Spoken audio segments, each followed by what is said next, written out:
Even narcissists have vulnerabilities. In the midst of the eye of the storm, that is, in the clutches of a toxic relationship with a narcissist, this may seem completely absurd to us. These people always act confidently towards their victims and show strength in all situations. But at the end of the day, they are just people, albeit ones who should be treated with special caution. Of course, it would be best not to fall into the trap they lay out in the first place. But that's easy to forget in the early days with such a charismatic person who is eager for our favor. We can hardly grasp the happiness of having found someone who courts us by every trick in the book and wants to win us over at any price. Unfortunately, what follows on the heels of this romantic offensive is almost incomprehensible. Life with people who clearly have a narcissistic personality disorder can turn out to be hell on earth. Manipulation, psychological tricks, and total control are then on the agenda. But narcissists are, despite everything, thank God, only human. Mistakes happen in them, and they also have their weaknesses. We would like to introduce you to 6 of them in today's video.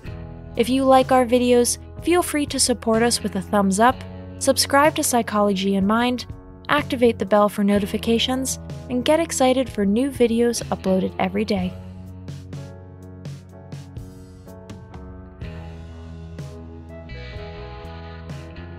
Number 1. They lose if we don't play along.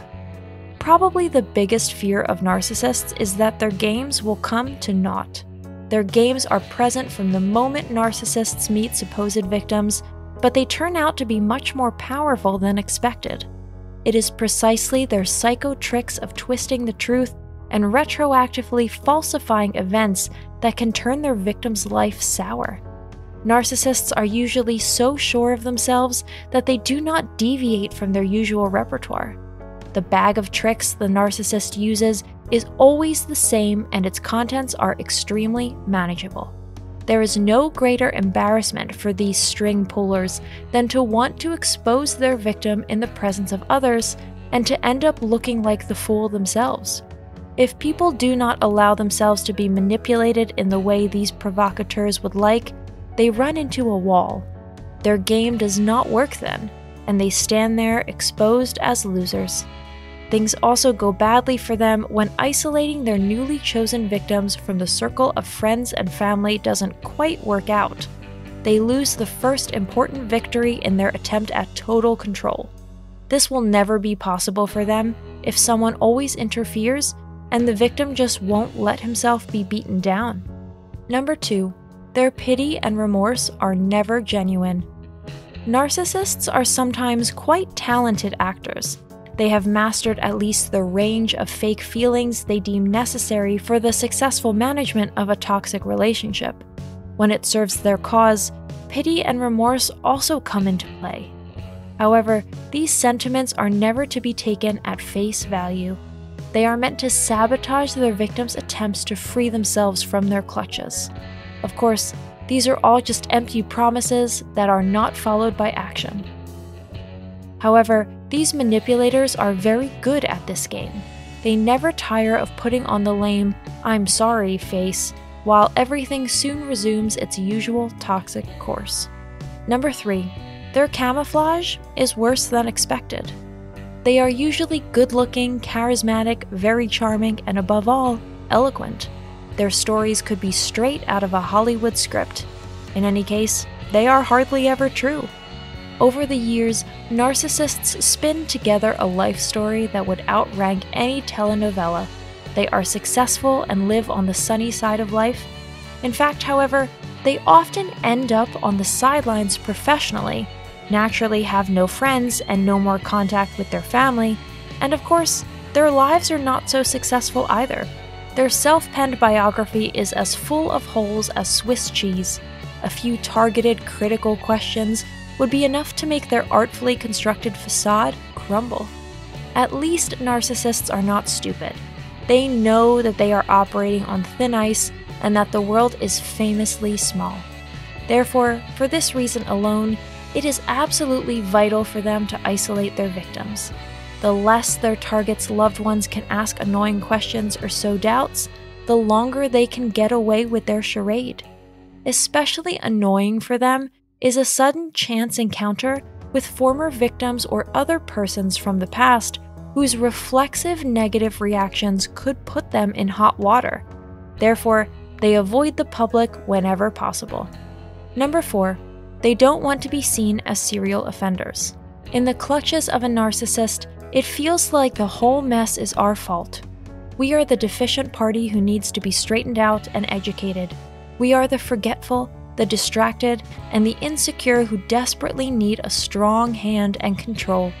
It would be decidedly unpleasant for our guardians to admit that we are just one of many who have taken on their horror scenario. Before us, others were easy prey. After us, others will come. But it helps the manipulators enormously to dump total blame on us and see us as a unique project. Number 5, reconciliation would completely overwhelm them. Once you manage to escape from the clutches of narcissistic partners, you will most likely have peace from them. Only a very few will become stalkers or cannot bear to lose this round, because that is exactly how they see relationships with their victims, as a game. A separation with subsequent reconciliation would mean, on the one hand, that the control was not really as strong as they thought, and on the other hand, it would simply not be fun for them anymore to hold on to this construct that does not correspond to their idea of a clear perpetrator-victim relationship. For that, the victim has already emancipated himself too far and withdrawn from control.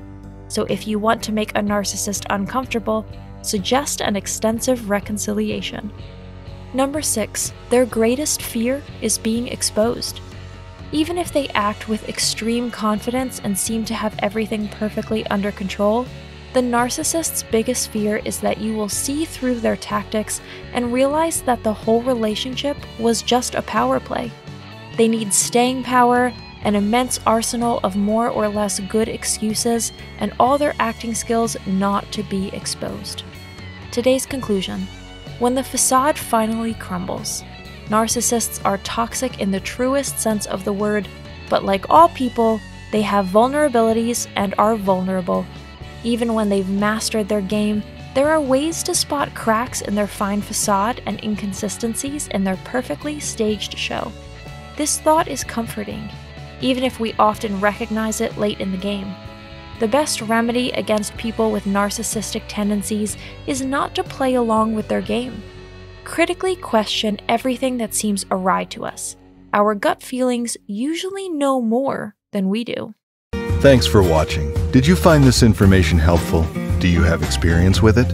We would love to hear from you. Leave a comment below and let us know your thoughts. For more resources about mental health, self-improvement, and psychology, visit our website. You'll find the link in the video description where you can also connect with us on social media and sign up for our email list. Take care of yourself and have a beautiful day.